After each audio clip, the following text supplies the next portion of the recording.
Assalamualaikum warahmatullahi wabarakatuh. Jumpa lagi dalam BIMTEK Guru Belajar seri Asesmen Kompetensi Minimum untuk tingkat SMP Angkatan 3. Sebelumnya sudah kita lewati 75% langkah yang sudah tercapai. Sekarang kita memulai materi selanjutnya, yaitu tindak lanjut laporan hasil asesmen kompetensi minimum.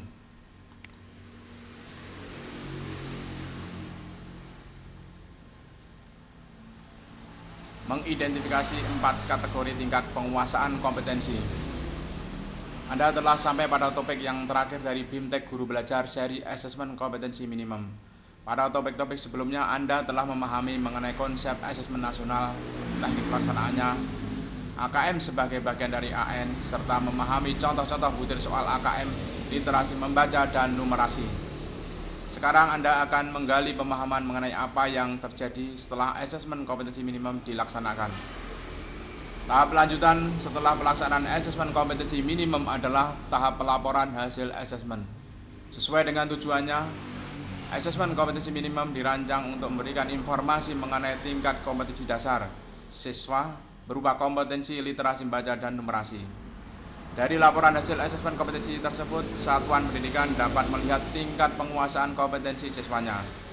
Penguasaan kompetensi literasi membaca dan numerasi siswa dikategorikan dalam 4 tingkatan. Untuk lebih memahami penjelasan kompetensi pada setiap kategori, Anda dapat membaca infografik berikut ini.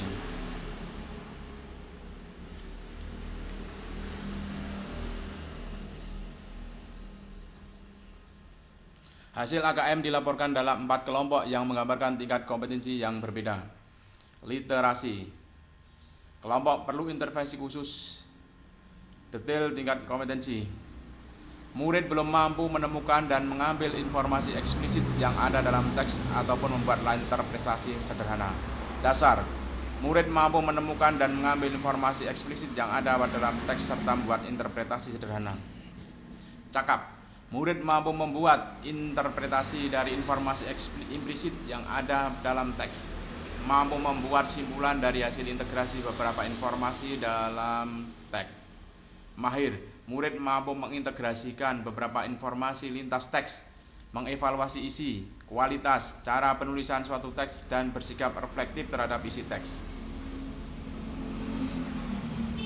Numerasi, kelompok, detail tingkat kompetensi. Perlu intervensi khusus. Murid hanya memiliki pengetahuan matematika yang terbatas. Murid menunjukkan penguasaan konsep yang parsial dan keterampilan komputasi yang terbatas.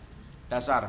Murid memiliki keterampilan dasar matematika komputasi dasar dalam bentuk persamaan langsung, konsep dasar terkait geometri dan statistika, serta menyelesaikan masalah matematika sederhana yang rutin. Cakap. Murid mampu mengaplikasikan pengetahuan matematika yang dimiliki dalam konteks yang lebih beragam.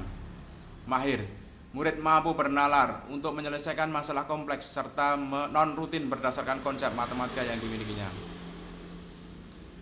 Tingkat kompetensi tersebut dapat dimanfaatkan guru berbagai mata pelajaran untuk menyusun strategi pembelajaran yang efektif dan berkualitas sesuai dengan tingkat kompetensi siswa. Dengan demikian, teaching at the right level dapat diterapkan.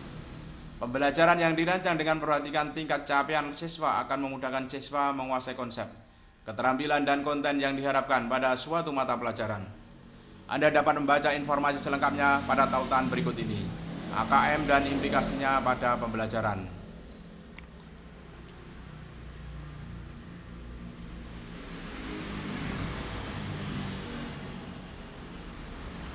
%77 telah selesai. Menjelaskan perbedaan pembelajaran berbasis kompetensi dengan berbasis konten. Laporan hasil asesmen kompetensi minimum yang menunjukkan kategori kompetensi dasar sekolah perlu ditindaklanjuti dengan perubahan strategi pembelajaran.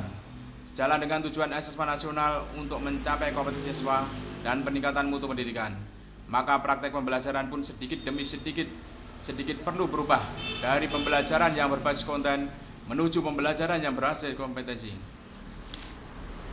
Kompetensi diartikan sebagai kemampuan untuk melakukan sesuatu yang dengan baik, misalnya mampu melakukan tugas atau pekerjaan secara efektif.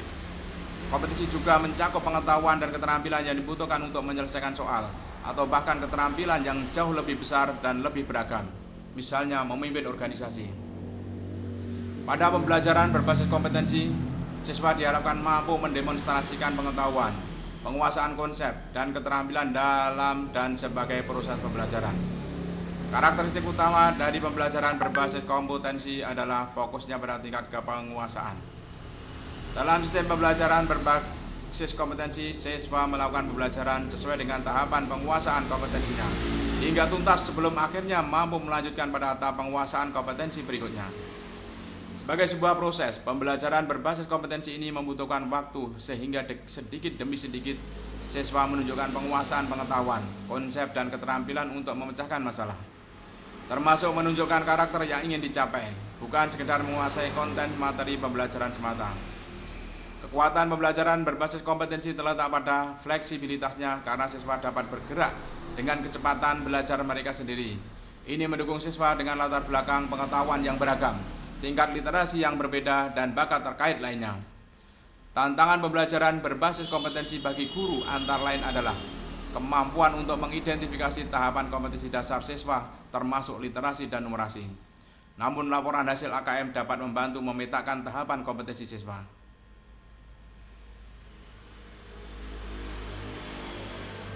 Pembelajaran berbasis kompetensi atau pembelajaran berbasis konten.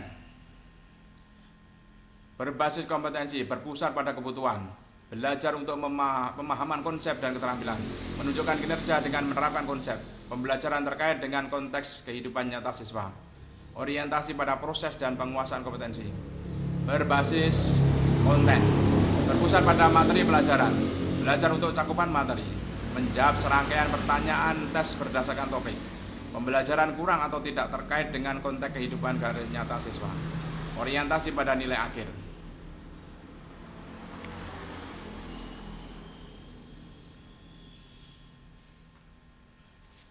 80% telah selesai. Analisis kategori penguasaan kompetensi untuk tindak lanjut pembelajaran.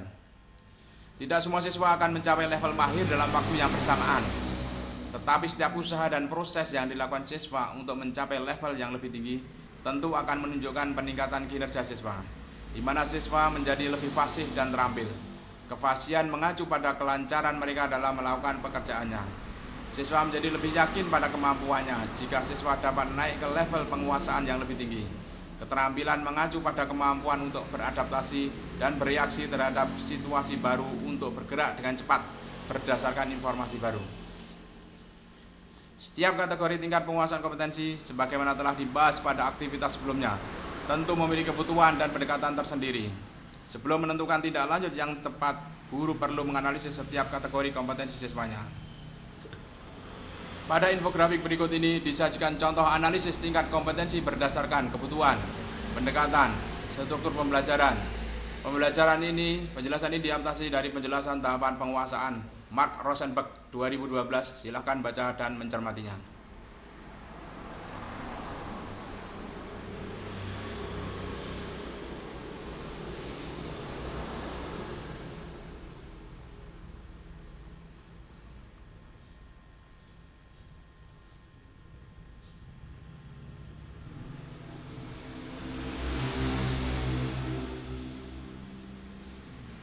Kategori kompetensi dan contoh analisisnya. Perlu intervensi khusus. Kebutuhan. Sebagai pemula, siswa biasanya memiliki persyaratan belajar yang sama dan perlu mempelajari keterampilan dan konten yang sama. Cara formal atau informal. Para pemula membutuhkan strategi belajar yang lebih formal dan instruksional yang memberikan pengalaman dan kesempatan belajar yang serupa kepada semua siswa pemula. Struktur pembelajaran. Konten pembelajaran untuk pemula yang dan bersifat mendasar. Meskipun demikian, kunci pembelajaran terletak pada alur pengajaran yang intensif dan program yang terstruktur. Pendekatan, training atau pelatihan intensif. 2. Dasar, kebutuhan. Siswa sudah mulai kompeten dan berusaha untuk mengasah keterampilan mereka saat mereka merasa nyaman. Cara formal atau informal. Mengandalkan program pelatihan yang lebih maju yang mencakup lebih banyak latihan, simulasi, dan pemecahan masalah. Struktur pembelajaran. Pembelajaran untuk siswa dengan tingkat kompetensi dasar masih didorong oleh program yang terstruktur. Namun perlu pula mulai memperkenalkan lebih banyak variasi ke dalam desain pembelajaran untuk memenuhi kebutuhan individu yang muncul. Pendekatan. Coaching, simulasi, dan pemecahan masalah sangat penting untuk meningkatkan kinerja dan tingkat kenyamanan siswa pada tingkat kompetensi dasar. Cakap, kebutuhan siswa dengan tingkat kompetensi cakap memiliki kebutuhan belajar dan persyaratan kinerja yang semakin unik yang seringkali tidak dipenuhi oleh program pembelajaran seperti pada tingkat yang sebelumnya. Cara formal atau informal. Pada tingkat kompetensi cakap, siswa diperkenalkan lebih banyak pada strategi pembelajaran informal.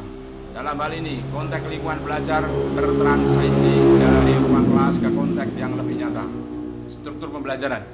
Konten pembelajaran untuk siswa dengan tingkat kompetensi cakap menjadi lebih personal dan kurang terstruktur.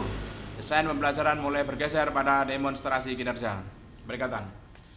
Mengelola pengetahuan yang sudah didapatkan serta memberikan dukungan kinerja pada siswa dengan tingkat kompetensi cakap diperlukan.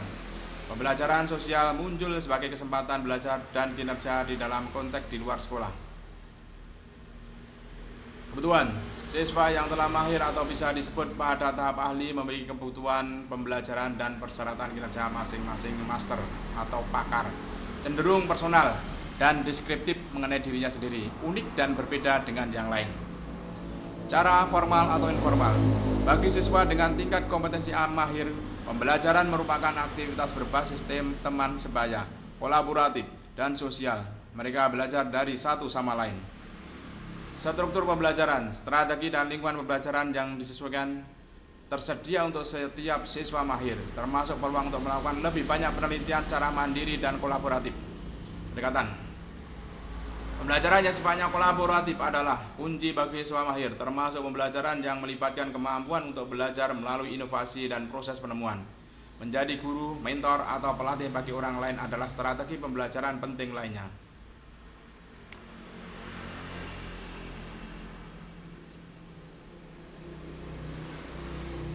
(82% telah selesai).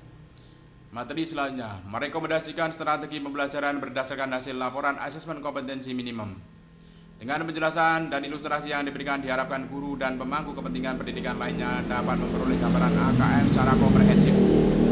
Seperti telah disampaikan dan ditunjukkan, meskipun AKM tidak mengukur secara spesifik capaian belajar pada mata pelajaran, namun pelaporan hasil AKM dapat dimanfaatkan untuk perbaikan proses pembelajaran pada berbagai mata pelajaran, tentunya dengan didasarkan pada analisis hasil laporan asesmen kompetensi minimum. Implikasi tingkat kompetensi pada pembelajaran dapat dilihat melalui contoh mata pelajaran IPS berikut ini. Disajikan bacaan berisi materi baru mengenai koperasi, menjelaskan definisi, fungsi, manfaat, dan beragam contoh baik. Guru diharapkan menyesuaikan pembelajarannya sesuai tingkat kompetensi muridnya. Misalnya, 1. Murid di tingkat perlu intervensi khusus, belum mampu memahami isi bacaan. Murid hanya mampu membuat interpretasi sederhana. Guru IPS tidak cukup bertumpu pada materi bacaan tersebut. Murid perlu diberi bahan belajar lain secara audio, visual, dan pendampingan khusus. Murid di tingkat dasar telah mampu mengambil informasi dari teks, namun tidak memahami secara utuh isi topik koperasi. Murid dapat diberi sumber belajar pendamping dalam bentuk catatan singkat atau simpulan untuk pemahaman yang utuh. Murid di tingkat cakap mampu memahami dengan baik isi teks mengenai koperasi, namun belum mampu merefleksi. Murid dapat diberi pembelajaran identifikasi kondisi lingkungan murid, mengaitkan dengan fungsi dan manfaat koperasi. 4.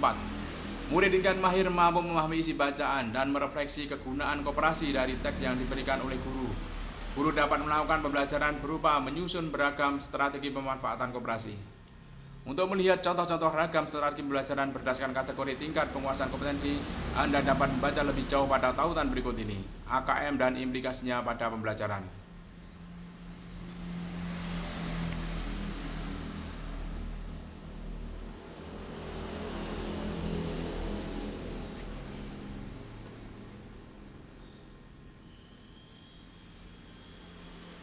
(84% telah selesai). Materi selanjutnya. Contoh strategi pembelajaran berbasis kompetensi pada mata pelajaran. Pada aktivitas sebelumnya, Bapak dan Ibu telah memahami bahwa laporan hasil asesmen nasional mengidentifikasi tingkat kompetensi literasi dan numerasi siswa dalam sebuah satuan pendidikan ke dalam 4 kategori. Anda juga telah memahami bagaimana laporan hasil AKM dianalisis untuk menentukan tindak lanjut dalam strategi pembelajaran yang lebih berbasis penguasaan kompetensi, bukan berfokus pada konten saja. Contoh praktek baik berikut ini akan memberikan gambaran pada Bapak dan Ibu bagaimana praktek pembelajaran yang berbasis kompetensi. Selain itu, contoh berikut ini juga memberikan gambaran bagaimana literasi dan numerasi terintegrasi dalam pembelajaran. Bereksplorasi dengan koordinat Kartesius, sebuah pengalaman literasi, numerasi, dan keterampilan hidup oleh Guru Susan. Literasi tidak terbatas pada keterampilan baca dan menulis, yang cakupannya memberikan batasan pada pembelajaran bahasa saja. Bisakah kemampuan literasi dikembangkan dan diterapkan dalam pembelajaran non-bahasa seperti matematika? Lalu bagaimana caranya? Guru Susan, kemampuan literasi dalam matematika disebut sebagai numerasi. Numerasi memiliki proses perkembangan yang sepadan dengan kemampuan literasi, di mana seseorang mampu memahami simbol-simbol dan angka untuk memecahkan masalah. Dalam numerasi, keterampilan berpikir analisis dan menemukan sebab akibat juga dibutuhkan dalam memecahkan masalah yang berkaitan dalam kehidupan nyata, bukan sekedar menjawab soal. Lantas bagaimana contoh praktek baik melatihkan keterampilan numerasi pada matematika? A. Membacakan cerita bagaimana René Descartes menemukan sistem koordinat. B. Murid senang dan memahami latar belakang di balik penemuan koordinat Kartesius. C. Permainan menemukan titik-titik konfigurasi rasi bintang. D. Murid diminta mengidentifikasi posisi bintang-bintang dengan menggunakan kombinasi X dan Y atau XY. E. Permainan dilanjutkan dengan catur manusia. F. Diskusi manfaat koordinat Kartesius dalam kehidupan sehari-hari. G. Permainan battleships. H. Murid mengaplikasikan apa yang telah dipelajari dengan memproyeksikan motif ukiran Toraja pada sebuah bidang yang lebih luas menggunakan sistem koordinat Kartesius. Apa manfaat dari proses belajar tersebut? Guru Susan, saya dapat mengatakan bahwa murid telah berhasil mengembangkan kemampuan literasi dan numerasinya karena telah mampu menggunakan konsep matematika dengan efektif dan percaya diri, mampu menjelaskan cara berpikir dan mentransfer keterampilan mereka untuk memecahkan masalah dalam kehidupan nyata.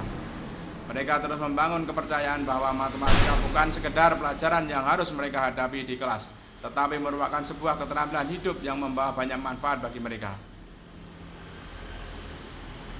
Ingin tahu cerita lengkap Gurusan? Cerita Gurusan dimuat pada surat kabar guru belajar 021 literasi untuk belajar. Contoh strategi pembelajaran berbasis kompetensi. 1. Modul belajar literasi dan numerasi jenjang SD. 2. Surat kabar guru belajar edisi ke-21 literasi untuk belajar.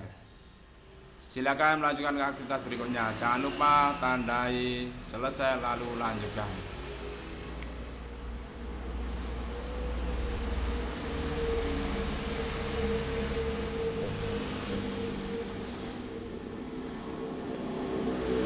%, telah tercapai. Materi selanjutnya, segitiga belajar, kurikulum, asesmen, dan pembelajaran. Apa sebenarnya peran asesmen dalam peningkatan kualitas pembelajaran murid? Apa keterkaitan antara asesmen kurikulum dan pembelajaran dalam penyediakan pengalaman belajar murid yang berkualitas? Segitiga belajar, asesmen, pembelajaran, kurikulum, kompetensi kepemimpinan sekolah, pengalaman belajar murid, kompetensi guru. Asesmen seringkali dipersepsikan sebagai upaya menentukan nilai murid. Tidak heran apabila banyak dari kita yang berusaha keras melakukan upaya agar nilai murid kita setinggi mungkin. Nilai murid menjadi sasaran kinerja. Padahal peran asesmen yang pertama dan utama bukanlah menentukan nilai murid. Peran pertama dan utama asesmen harus dilihat sebagai bagian dari proses pembelajaran yang utuh. Kerangka yang sering digunakan adalah segitiga belajar yang mengaitkan antara asesmen, kurikulum, dan pembelajaran. Segitiga belajar bantu kita tidak melihat asesmen, kurikulum, dan pembelajaran sebagai aspek yang berdiri sendiri. Guru dan pemimpin sekolah dapat melakukan penyelarasan antara tiga aspek yang menentukan pengalaman belajar murid. Dalam segitiga belajar, maka makna masing-masing segi adalah sebagai berikut. Kurikulum, seperangkat kompetensi yang penting dikuasai murid dengan menggunakan cara belajar dan asesmen tertentu. Pengembangan kurikulum selain mengacu pada tantangan dunia nyata, hendaknya mengacu pada hasil asesmen dan refleksi praktek pembelajaran. Pembelajaran, serangkaian aktivitas yang dirancang dan dilakukan di ruang kelas berdasarkan kompetensi awal murid yang diketahui dari hasil asesmen dan untuk mencapai sasaran kompetensi yang diterapkan dalam kurikulum. Pembelajaran memadukan informasi dari asesmen dengan informasi dan kurikulum. Keseimbangan antara paduan tersebut yang akan menghasilkan pembelajaran yang optimal. Asesmen, proses mengumpulkan, menganalisis, dan melaporkan sejumlah informasi yang terkait pencapaian kondisi murid dan penguasaan suatu kompetensi tertentu. Asesmen diagnosis, asesmen di awal untuk merancang strategi pembelajaran. Asesmen formatif, asesmen sepanjang proses pembelajaran untuk melakukan perbaikan dan penyesuaian pembelajaran. Asesmen sumatif, asesmen di akhir untuk menentukan hasil level penguasaan kompetensi oleh murid. Pemahaman terhadap segitiga belajar akan membawa kita pada kebutuhan baca laporan asesmen kompetensi minimum dan menggunakannya untuk perbaikan kualitas pembelajaran. Bagaimana cara membaca dan menggunakannya? Pelajari topik modul berikutnya.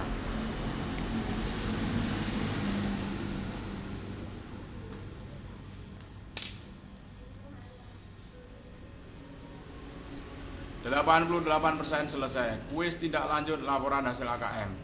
Bapak dan Ibu guru telah menyelesaikan seluruh aktivitas pada topik laporan dan rekomendasi hasil asesmen nasional. Telah mempelajari konsep asesmen nasional secara menyeluruh, Bapak Ibu guru dapat mengukur sejauh mana pemahaman dalam penguasaan topik ini. Berikut terdapat beberapa pernyataan terkait laporan dan rekomendasi hasil asesmen nasional. Pada setiap pernyataan tersebut, silakan Bapak Ibu menentukan apakah pernyataan tersebut benar atau salah. Jika Anda mendapatkan hasil yang kurang maksimal, Anda diberi kesempatan untuk mempelajari kembali materi sebelumnya. Setelah itu, Anda dapat mengulang kembali kuis ini.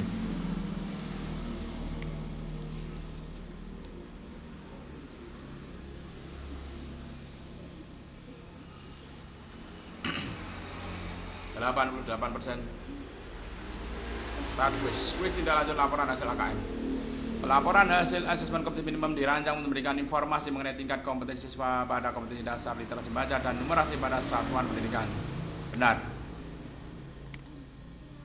Pembelajaran yang dirancang dan memperhatikan tingkat kompetensi siswa akan memudahkan siswa menguasai konsep, keterampilan, dan konten yang diharapkan pada suatu mata pelajaran. Benar. Pada pembelajaran berbasis kompetensi, siswa diharapkan mampu mendemonstrasikan penguasaan konsep, keterampilan, dan pengetahuan sebagai proses pembelajaran. Benar. Karakteristik utama dari pembelajaran berbasis kompetensi adalah fokusnya pada capaian hasil akhir berupa nilai. Salah. Tantangan pembelajaran berbasis kompetensi bagi guru semua mata pelajaran antara lain adalah kemampuan untuk mengidentifikasi tahapan kompetensi dasar siswanya termasuk literasi dan numerasi. Benar. Pembelajaran berbasis konten, belajar untuk cakupan materi. Pembelajaran berbasis kompetensi, belajar untuk pemahaman konsep dan menerapkan keterampilan. Benar. Laporan hasil asesmen kompetensi minimum dapat menjadi rekomendasi bagi guru-guru dari setiap mata pelajaran untuk memperbaiki atau menyesuaikan strategi pembelajaran yang lebih sesuai dengan tingkat kompetensi yang aktual. Benar. Kompetensi diartikan sebagai kemampuan untuk melakukan suatu kinerja yang dengan baik, misalnya mampu melakukan tugas atau pekerjaan yang efektif. Benar. Kekuatan pembelajaran berbasis kompetensi terletak pada materi yang telah disediakan. Salah. Sebaiknya semua siswa mencapai level mahir dalam waktu yang bersamaan. Salah. Finish, mari kita lihat nilainya. Ternyata mendapatkan nilai 100%. Alhamdulillah.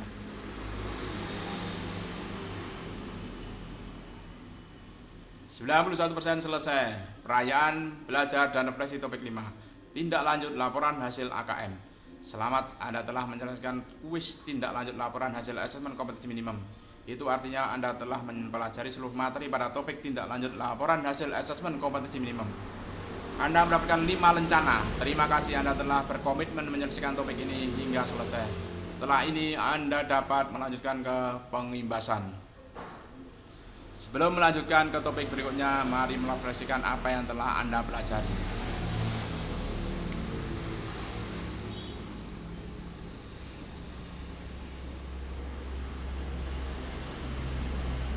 Refleksi topik 5, tidak lanjut laporan hasil AKM. Start quiz. Setelah mempelajari laporan hasil asesmen kompetensi minimum, Anda kemudian membuat rencana tindak lanjut pada strategi pembelajaran di kelas Anda. Perubahan apa yang Anda lakukan di kelas terkait pembelajaran yang berbasis kompetensi?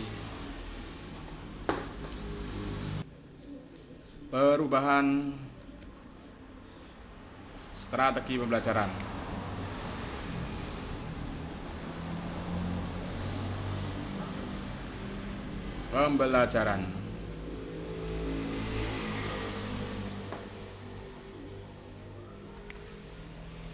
Finish quiz 100%, klik untuk melanjutkan.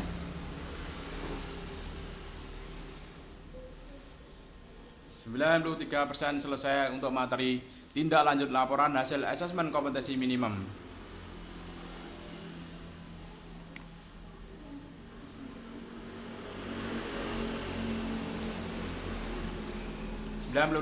selesai. Demikianlah materi pada saat ini, tindak lanjut laporan hasil asesmen kompetensi minimum. Sekian, assalamualaikum warahmatullahi wabarakatuh.